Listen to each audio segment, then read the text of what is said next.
அனைவருக்கும் வணக்கம். முந்தா நேத்து அதுக்கப்புறம் இன்னைக்கு அப்படின்னு சொல்லி தொடர்ச்சியாக 3 நாளாக முழுசா டெஸ்ட் மேட்ச் பாக்குற மாதிரி நம்மளுக்கு உட்காந்துக்கிட்டு பெரும்பாலும் லைவ் டிவி பார்த்துட்டு இருக்காங்க. அப்படி என்ன ஒரு பரபரப்பா ஓட் கவுண்டிங் அளவுக்கு எதனா போயிட்டு இருக்குதானா? இல்ல, சும்மா வாசிச்சுக்கிட்டே இருக்கிறாங்க, படிச்சுக்கிட்டே இருக்கிறாங்க.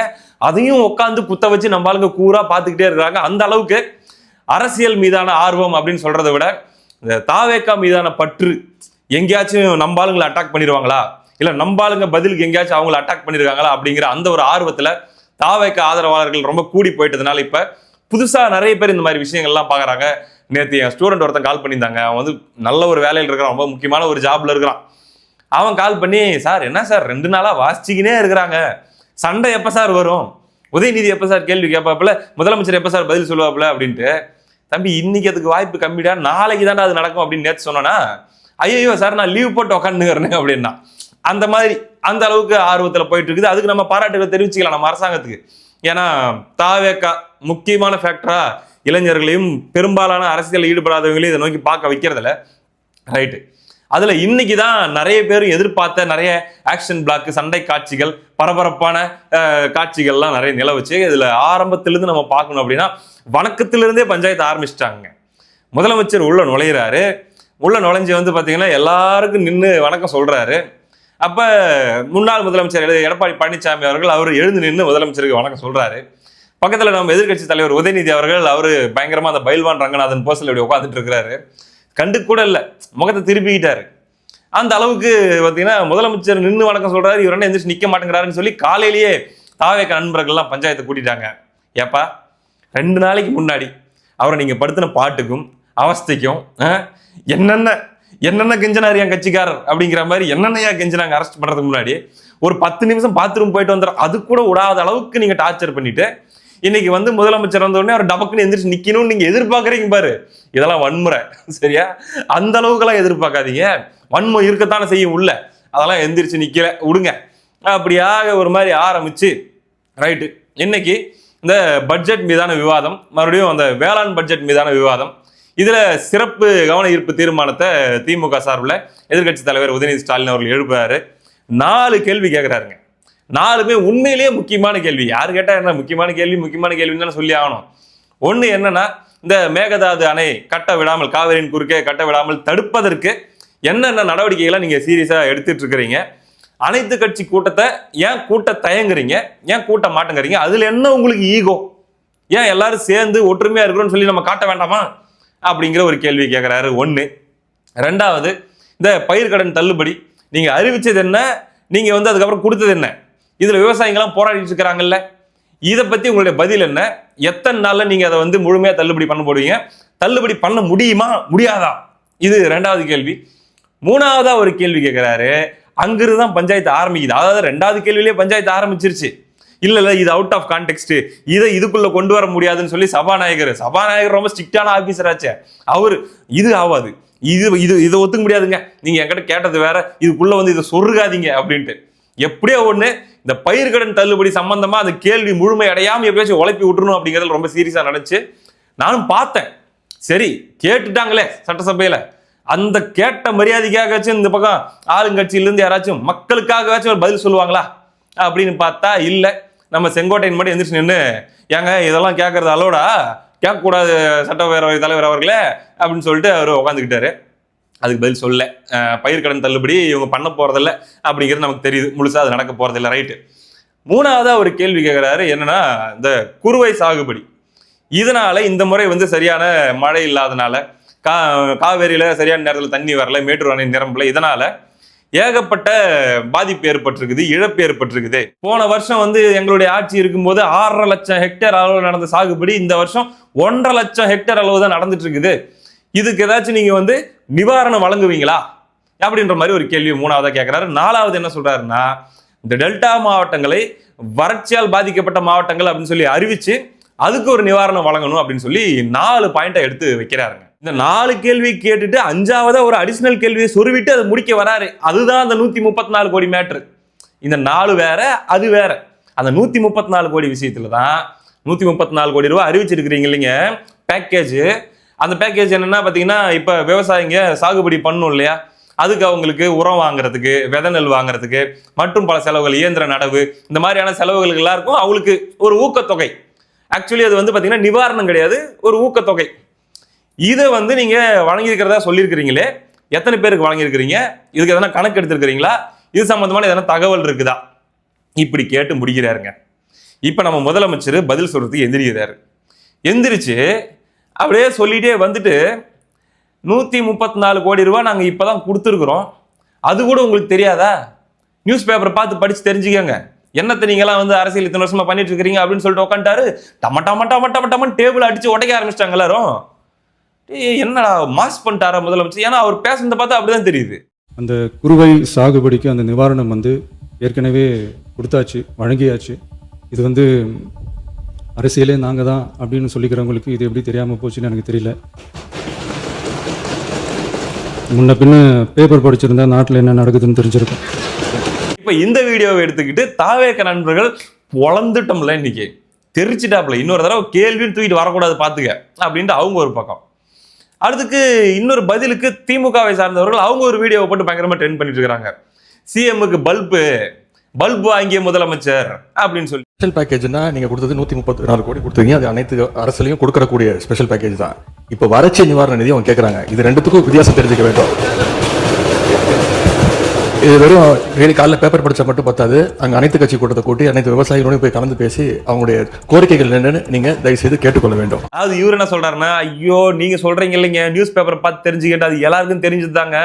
134 கோடி கொடுத்துருக்கோன்றீங்கல்ல, அது எல்லார் ஆட்சியிலையும் அந்த ஸ்பெஷல் பேக்கேஜ்ன்றது குறுவை சிறப்பு தொகுப்பு அப்படிங்கிறது கொடுக்கறது தான். அதை சொல்ல நான் வறட்சி நிவாரணத்தை பத்தி பேசிட்டு இருக்கிறேன். அதுக்கு வித்தியாசம் முதல்ல நீங்க தெரிஞ்சுக்கங்க அப்படிங்கிற மாதிரி இவரு பதிலடி.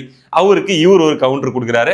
அடுத்து திமுக உடன்பிறப்புகள் டம டம டம டம டமன்னு அவங்க டேபிளை போட்டு உடைக்கிறாங்க, அடிக்கிறாங்க. ரைட்டு.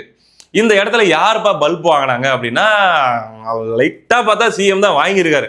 நேர்மையா சொல்லணும் அப்படின்னா, அவர் ஒரு மாசா ஒன்று பண்ணலாம் அப்படின்னு நினைச்சாரு. அந்த இடத்துல ஒரு சின்னதாக ஒரு ஷார்ட்ஸ் மெட்டீரியல் ஒன்று தேரும், ஒரு ரீல்ஸ் தேரும் அப்படின்னு சொல்லி ஒன்று பண்ணாரு. ஆனால் கொஸ்டின் புரியல அவருக்கு. கேள்வி புரியாம தான் அவர் அப்படி ஒரு பஞ்ச் டயலாக் சொல்லிட்டார். நியாயமா ஒத்துக்கணும். நம்ம 134 கோடின்றதை மென்ஷன் பண்ணி தான் உதயநிதி அவர்கள் கேட்கிறாரு. அவர் கேட்டது நீங்க கொடுக்குறன்னு அறிவிச்சதை பத்தி கேட்கல, கொடுத்துறன்னு அறிவிச்சதுல யார் யாருக்கு நீங்க கொடுக்கறதாக இது வரைக்கும் நீங்க கணக்கு எடுத்துருக்கிறீங்களா, அதுல எத்தனை பேருக்கு போய் சேர்ந்துருக்குதுன்ற டேட்டாவை கேட்கிறாரு. அதை இவர் வேற மாதிரி உருட்டி விட்டாரு. அதுக்கப்புறமா செங்கோட்டையன் அவர்கள் எந்திரிச்சு இல்ல வறட்சி நிவாரண தொகை அப்படிங்கிறது செப்டம்பர்ல தான் கொடுக்கப்படும், வழக்கமா அதுதான் மரபு அப்படின்னு சொல்லி அவர் ஒரு பதில் சொல்றாரு. அது உண்மைதான். அந்த இடத்துல பாத்தீங்கன்னா செங்கோட்டையன் உதயநிதிக்கு பதிலடி கொடுத்து விட்டார் பாத்தியா அப்படின்னு சொல்லி மறுபடியும் தாவேக நண்பர்கள் எடுத்துட்டு வராங்க. அதை முதலமைச்சரே கொடுத்துருக்கலாம், அந்த பதில முதலமைச்சரே சொல்லியிருக்கலாம். ஏன்னா அவர் கொஞ்சம் அந்த கேள்வி புரியல, அதான் விஷயம். பதில் தெரியாம இருந்தா பதில் ஏதோ ஒன்று சொல்லி சமாளிக்கலாம். அவருக்கு அந்த கேள்வியே தெரியல அப்படிங்கிறத அவமானப்படுத்துறதுக்காக நான் சொல்லிங்க. கத்துப்பாரு, இப்ப இல்லைன்னா அடுத்த தடவை கத்துக்கு போறாரு. இன்னைக்கு என்ன நடந்துச்சு அப்படிங்கிறது தான் மேட்ரு. அப்ப திமுக அடியே வாங்கலையா, அசிங்கப்படவே இல்லையா அப்படின்னா அதெல்லாம் நிறைய பட்டாங்க. அடுத்ததான் இங்க தாவேக்க பாக்குறாங்க. ஓஹோ இந்த இடத்துல ஸ்கோர் பண்ண பாக்குறியா, இரு இப்ப நான் உனக்கு ஒரு ஆப் வைக்கிறேன், அமைச்சரே இப்பொழுது மாட்டுவான் அப்படிங்கிற மாதிரி. சரி, இப்ப மேகதாது இஷ்யூல வந்து அனைத்து கட்சி கூட்டம் கூட்டினா நீங்களாம் வந்து உங்களுடைய ஆலோசனை கொடுப்பீங்க, ஒன்னா சேர்ந்து ஒற்றுமையா இருக்கணும். ரைட்டுப்பா. தொகுதி மறுசீரமைப்பு, டீலிமிட்டேஷன், அது சம்பந்தமா நாளைக்கு அனைத்து கட்சி எம்பிக்கள் கூட்டத்தை நாங்க கூட்டுறோம். உங்க எம்பிங்க யாரெல்லாம் வர்றீங்க, அதுல ஒற்றுமைன்னா இதுலயும் உங்க ஒற்றுமையை காட்டுங்களேன். வரீங்களா, வாங்க, யாரெல்லாம் வரீங்க அப்படின்னு சொல்லி கேள்வி கேட்டவொடனே இந்த பக்கம் டிஎம்கே லைட்டா பதறுது. என்ன மேட்டர்னா, அது ஆதவர்ஜனை உடச்சி விட்டாப்ல. அது வந்து செய்திவெளி செய்தியெல்லாம் இல்லை, ஆல்மோஸ்ட் அதுதான் நடக்க போகுது அப்படிங்கிற மாதிரி நம்மளும் கேள்விப்படுறோம். என்னன்னா, டீலிமிட்டேஷனுக்கு ஆதரவு கொடுக்குற மோட்ல திமுக இருக்கிறாங்க, கொஞ்சம் பாஜகவோட நெருங்குற அந்த மோடை நோக்கி அவங்க போயிட்டு இருக்கிறாங்க அப்படிங்கிறத நம்ம கேள்விப்பட்டு தான் இருக்கிறோம். அதுக்கு வாய்ப்பும் அதிகம்தான். அப்படி இருக்கக்கூடிய சூழல்ல இது கரெக்டா தூக்கி பால போடுறாங்க. உன்னை இப்ப பிஜேபியோட பி டீம்னு சொல்லி பப்ளிக்ல கோர்த்து விடுறோம் பாரு அப்படின்னு சொல்லி தாவேக தூக்கி போட்ட உடனே சமாளிக்க மூட்ல கொஞ்சம் திணறிட்டாங்க. வருவீங்களா மாட்டீங்களா அப்படின்னு சொல்லி மறுபடியும் ராஜ்மோகன் அவர்கள் எழுந்து லாக் பண்றாரு. அதுக்கப்புறம் ஒரு மாதிரி சமாளிச்சு இந்த மொமெண்ட்ல இருந்து எஸ்கேப் ஆனா போதும்டா, மிச்சத்தை வெளியே போய் உருட்டிக்கலாம் அப்படின்ட்டு நம்ம எதிர்கட்சி தலைவர் என்ன பண்ணிட்டாரு, அதாவது நாங்க ஆட்சியில் இருக்கும்போது 5 மாநில முதலமைச்சர்களை கூப்பிட்டு இந்த டீலிமிட்டேஷனுக்கு எதிராக ஒரு பெரிய ஒரு வாய்ஸை கொண்டு வந்ததே எங்க தலைவர் தான், எங்களுக்கு நீங்க பாடம் எடுக்காதீங்க, அதை வந்து நாங்கள் வெளியே போயிட்டு நாங்கள் டிஸ்கஸ் பண்ணுறோம், எங்கள் தலைவர் அறிவிப்பார் என்ன நடவடிக்கை அப்படின்னு சொல்லி ஒரு உருட்டிட்டு அந்த இடத்துல அனைத்து கட்சி கூட்டத்துக்கு வருவோமா வரமாட்டோமா அப்படிங்கிற பதிலே சொல்லாம அவங்க அங்க பம்பிடுறாங்க. ஏன்னா அதை தாண்டி அடுத்து அந்த கான்வர்சேஷன் டெவலப் பண்ணா அவங்க மாட்டிப்பாங்க. அது இந்த நிலையில நம்முடைய முதலமைச்சர் வந்து நான் பெங்களூர் போறேன், போயிட்டு பேச்சுவார்த்தை நடத்துறேன் அப்படின்றதுக்கு ஒரு சிம்பத்தி ஒன்று கிரியேட் பண்ணுறது அதெல்லாம் அருமையாக பண்ணுவாருங்க. சிம்பத்தி இந்த மாதிரி லைட்டாக விக்டிம் பிளேயிங்லாம் நல்லா பண்ணுவாங்க. தாவேக்காவுடைய தாரக மந்திரமே அதுதானே. அவர் என்ன பண்றாரு நம்ம சிஎம் சார் அப்படின்னா, நான் ஒரு ட்ரை தானே, பகை நாடுகளே பேசி தீர்த்துக்கும் போது பக்கத்து மாநிலங்களுக்குள்ள பேசி தீர்த்துக்க கூடாதா, அதனால நான் போய் அப்படி ஒரு பேசி பார்க்குறேன், ஒரு ட்ரை பண்ணி பார்க்கலாம் அப்படின்னு நினைச்சேன். வேற ஒன்றும் இல்லை. இதனால ஒருவேளை நான் அவமானப்படுற மாதிரியான ஒரு நிலைமை வருதுனாலும் மக்களுக்காக அந்த அவமானத்தை நான் ஏத்துக்கிறேன், அவ்வளவுதான், அதுக்காக தான் நான் நினைச்சேன் அப்படின்னு சொல்லி அவர் சொல்ல, சௌமியா அன்புமணி அவர்களும் இப்பொழுது தாவேகா ஆட்சி அமைவதற்கு காரணமாக ஆதரவு கொடுத்திருக்கக்கூடிய சிபிஎம்ஐ சார்ந்த எம்எல்ஏ அவர் எந்திரிச்சு அந்த சிபிஎம் எம்எல்ஏ இன்னும் மோசமா கேட்டுவிட்டாரு. அப்படி ஒன்றும் போய் மண்டி போடணும்னு அவசியம் கிடையாது, தீர்ப்பு நமக்கு சாதகமா இருக்குது, அவ்வளவுதான். நம்ம போய் அவங்க கிட்ட பேசி மண்டி போட்டுக்கிட்டு ஐயா எங்களுக்கு வந்து நீங்க அணைய கட்டாதீங்க அப்படின்லாம் கேட்க வேண்டிய இடத்துல நாம கிடையாது அப்படின்னு சொல்லி, ஏன்னா கூட்டணி கட்சிகளே கொட்டு வைக்கிறீங்க அப்படின்னு சொல்லி நங்குன்னு கொட்டு வச்சு அவர் உட்காந்துக்கிட்டாரு. ஆனா சௌமியா அன்புமணி அவர்கள் தெல்ல தெளிவா பேசினாங்க. 2 கேள்விதான், டேம் கட்டணும் கட்டக்கூடாது, இவ்வளவுதான் நம்ம ஸ்டாண்ட். என்ன கட்டக்கூடாதா, முடிஞ்சு. அதுக்கப்புறம் என்னத்தை போய் அங்க வேற தனியா பேச்சுவார்த்தை வேற நடத்த வேண்டியது இருக்குது, அதெல்லாம் ஒண்ணும் கிடையாது. இந்த வளவளா கொலான்ற ஏரியாக்குள்ள போகாதீங்க, கட்டக்கூடாதுன்னா கட்டக்கூடாது அப்படின்னு சொல்லி நறுக்குன்னு அவங்க அதை முடிச்சாங்க. அந்த இடம் பார்க்கறதுக்கு உண்மையிலேயே ரொம்ப நல்லா இருந்துச்சு. இன்றைய காலத்தில் பகை நாடுகளை பேசி தீர்க்க பார்க்குறாங்க, பக்கத்து மாநிலத்தோட பேசி பார்த்தா என்னன்னு நினச்சேன்.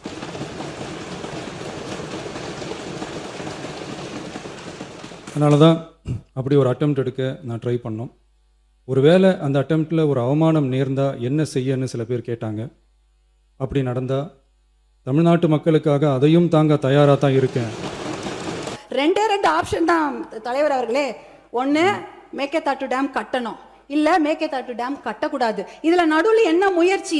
we don't need the dam, அவ்வளவுதான். no dam, no need of the dam. இதுக்கு நடுவில் முயற்சி என்ன இருக்கு? அந்த முயற்சியே தேவையில்லைங்கிற. மேகதாட்டு டேம் கட்டக்கூடாது, அவ்வளவுதான். இதுல நடுவில் இந்த நான் முயற்சி பண்றதுல தேவையில்லாத ஒரு விஷயம். அனைத்து கட்சியை கூட்டத்தை கூட்டி கண்டிப்பாக ஒரு ஒத்த முடிவோட நம்ம டெல்லிக்கு போக வேண்டும் என்பதுதான் பாட்டாளி மக்கள் கட்சியின் கோரிக்கை. மிக்க நன்றி. அடுத்ததாக அதிமுக சார்பில் என்னடா எல்லாரும் பேசிட்டு இருக்கிறீங்க, நாங்க பேசக்கூடாதா, மின்னலை விழுங்கி மின்சாரத்தை கொப்பளிக்கும் எடப்பாடியாரா அப்படின்னு சொல்லி அதிமுக சார்பில் எந்திரிச்சாங்க. அவங்க என்ன சொன்னாங்கன்னா, ஸ்டிக்கர் ஒட்ட ஆரம்பிச்சிட்டீங்க அப்படின்னு சொல்லி பல திட்டங்கள் பேர் ஒன்றுனா சொல்லிட்டு வராரு. இதெல்லாம் நாங்கள் கொண்டு வந்த திட்டம் தான். இப்போ ஆடு மாடுகள், அது அம்மா ஆடு மாடுகள், அதுக்கப்புறம் பார்த்தீங்கன்னா அம்மா லேப்டாப், இந்த மாதிரிலாம் திட்டங்கள் இருக்குது இல்லையா, அது எல்லா திட்டத்துக்கும் ஸ்டிக்கர் ஒட்டி நீங்க இப்படி பேர் வச்சிட்டீங்க, ஸ்டிக்கர் ஒட்டி நீங்க வெற்றின்னு பேர் வச்சிட்டீங்க, ஸ்டிக்கர் ஒட்டினீங்க, ஸ்டிக்கர்னு ஒரு 4-5 தடவை அந்த வார்த்தையை பயன்படுத்தினாரு. டக்குன்னு எந்திரிச்சு ராஜ்மோகன் அவர்களா அல்லது வந்து ஆதவர்ஜுன் சரியா தெரியல, கரெக்டான கேள்வி ஒன்று கேட்டாங்க.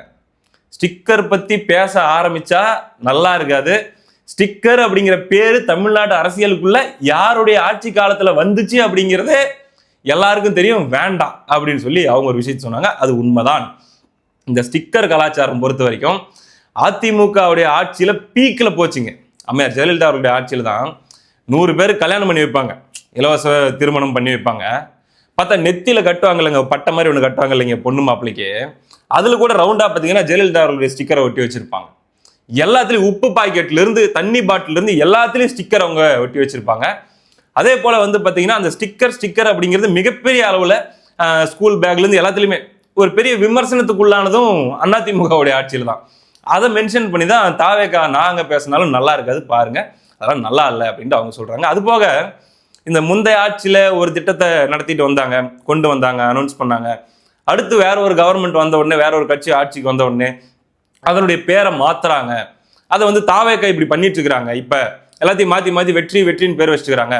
கொஞ்சம் கூட வந்து ஒரு நாகரிகமே இல்லைன்னு ஒரு விமர்சனம் வைக்கிறாங்கல்ல, அதெல்லாம் தப்பு. அப்படிலாம் கிடையாதுங்க. நாமளும் பார்த்துட்டு தான் இருக்கிறோம். எனக்கு தெரிஞ்சு ஒரு 15 வருஷமாவாச்சும் அரசியல் செய்திகள்லாம் நம்ம பார்த்துட்டு இருக்கிறோம் இல்லையா. அதிமுக ஆட்சியில் இருக்கும் போதும் திமுக கொண்டு வந்த திட்டங்களுக்கெல்லாம் பேர் மாத்துறது நடந்துச்சு. இப்போ உதாரணத்துக்கு சொல்லணும்னா, இப்போ கலைஞர் காப்பீட்டு திட்டம் அப்படின்னு சொல்லி 2006 ஆட்சி காலத்தில் கருணாநிதி அவர்கள் கொண்டு வந்தாரு. அது 2011 அதிமுக ஆட்சி வந்ததுக்கு அப்புறம் அதுக்கு பேர் மாத்தினாங்க, என்னமோ தமிழ்நாடு அரசு காப்பீடு திட்டமோ ஏதோ அந்த மாதிரி ஏதோ பேர் மாத்தினாங்க.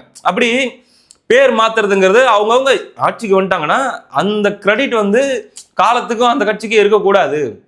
ஸோ நாங்கள் அதை அப்டேட் பண்ணுறோன்ற பேரில் எதையாச்சும் ஒரு சின்ன ஆட் ஆன் பண்ணி அதுக்கு பேரும் நாங்கள் மாற்றி விட்டுருவோம் அப்படிங்கிறது திமுக பண்ணியிருக்கு. அதிமுகவுக்கு அப்புறம் திமுக பண்ணுச்சு, அதுக்கப்புறம் திமுக அப்புறம் இப்போ தாவேக பண்ணுது. இது வந்து ஒருத்தருக்கு இந்த அவையில் இருக்கிற யாருக்குமே இன்னொருத்தங்களை குறை சொல்றதுக்கு இந்த விஷயத்துல தகுதி கிடையாது.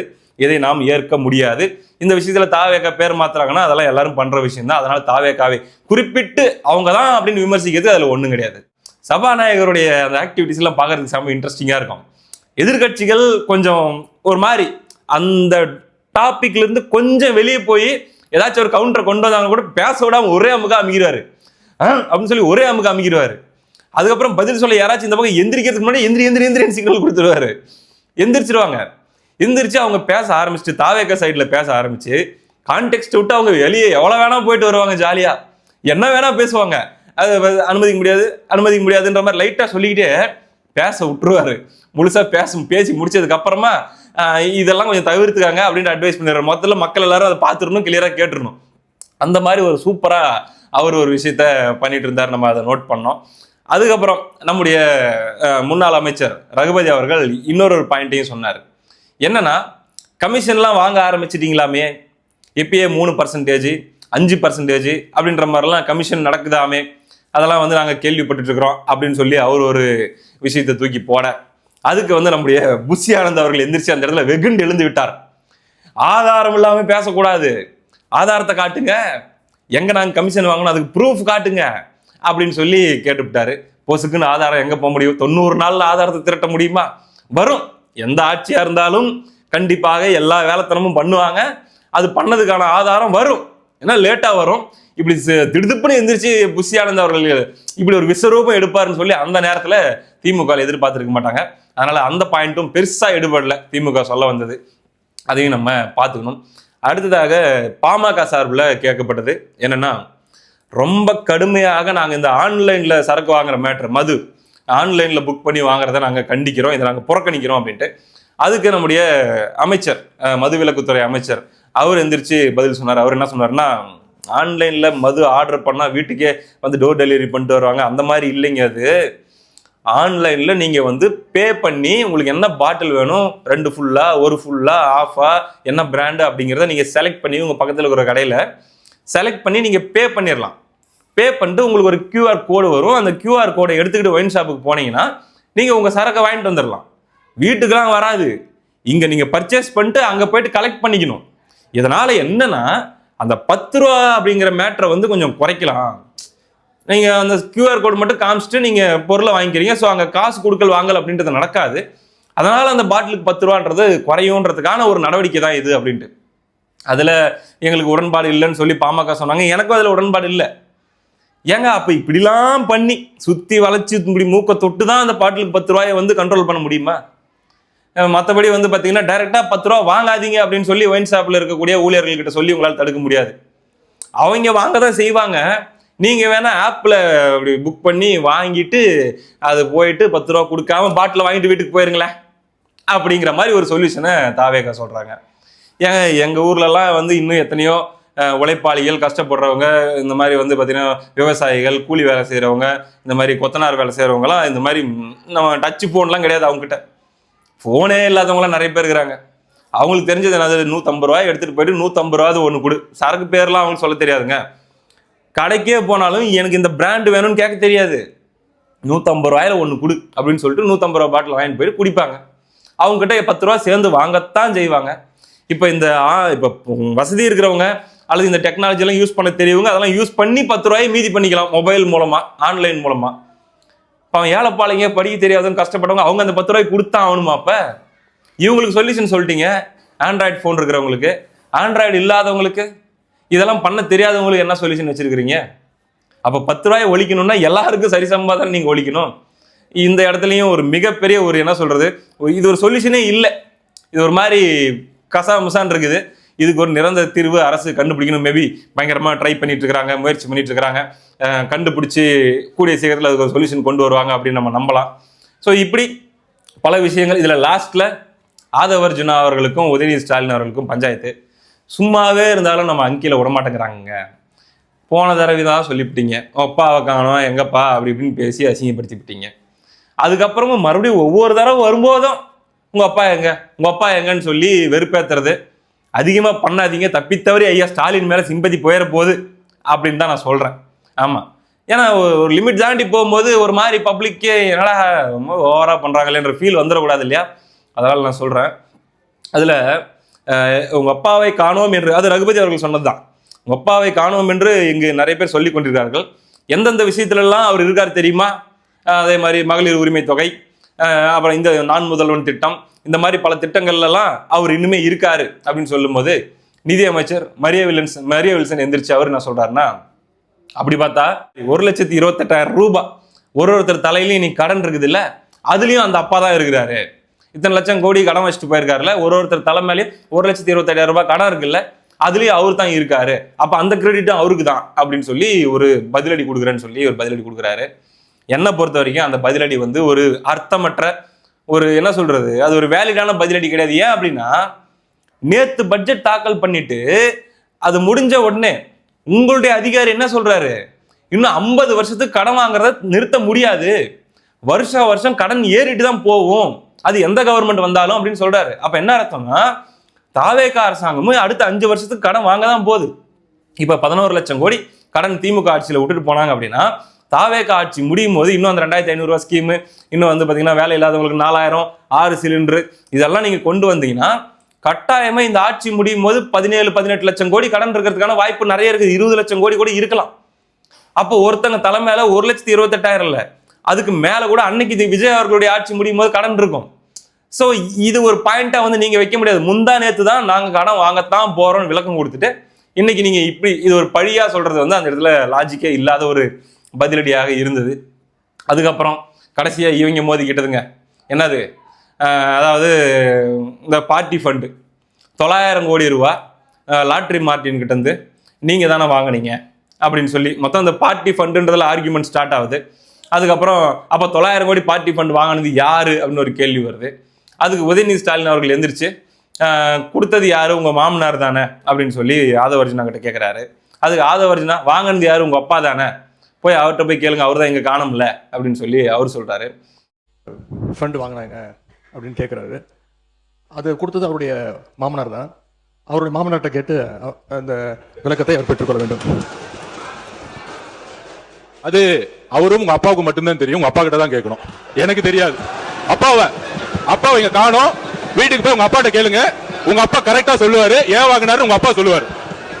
மொத்தத்துல 2 தெய்வங்களும் மாறி மாறி உண்மையை பேசியுது. அதாவது கொடுத்தது ஆதவர்ஜுனா அவர்களுடைய மாமனார், வாங்கினது உதயநிதி அவர்களுடைய அப்பா. இப்போ உதயநிதி அவர்களுடைய அப்பாவுக்கு, அதாவது அந்த கட்சிக்கே 900 கோடி கொடுத்தவர் மருமகனுக்கு எவ்வளவு கொடுத்துருப்பாரு, அல்லது அந்த மாமா கிட்ட இருந்து அந்த மருமகன் எவ்வளவு வாங்கியிருப்பாரு அப்படின்னு யோசிச்சு பார்த்தா அந்த கேள்வி வந்து கேட்கறதுக்கு இங்க நாதி இல்லை. அந்த கேள்வி வந்து வசதியாக அந்த இடத்துல மறைக்கப்பட்டுருச்சு. அது கேட்டிருந்தா ஆதவர்ஜுனா அவர்களே ஏதாச்சும் பதில் சொல்லியிருப்பாரா என்னவோ தெரியல. மொத்தத்தில் ஒரு மாதிரி ரொம்ப சுவாரஸ்யமா எல்லாம் கலந்த கலவையாக, யாரும் ஒருத்தங்க தான் டாமினேட் பண்ணாங்க, ஒருத்தங்க தான் அடி வாங்கினாங்கன்னு இல்லை, எல்லாரும் ஒரு சில இடங்களுக்கு டாமினேட் பண்ணாங்க, அங்கங்கே அடி வாங்கினாங்க. ஒரு நல்லா இருந்துச்சு இந்த விவாதம், ஓவராலாக நல்லா இருந்துச்சு. பார்க்கலாம் அனைத்து கட்சி கூட்டம் கூட்டுறாங்களான்ட்டு, என்ன முடிவெடுக்க போகிறாங்க, என்னென்ன சொல்யூஷன்லாம் நம்மளுக்கு கொண்டு வர போகிறாங்க அப்படிங்கிறத பொறுத்திருந்து பார்ப்போம். அடுத்த வீடியோவில் சந்திப்போம். நன்றி.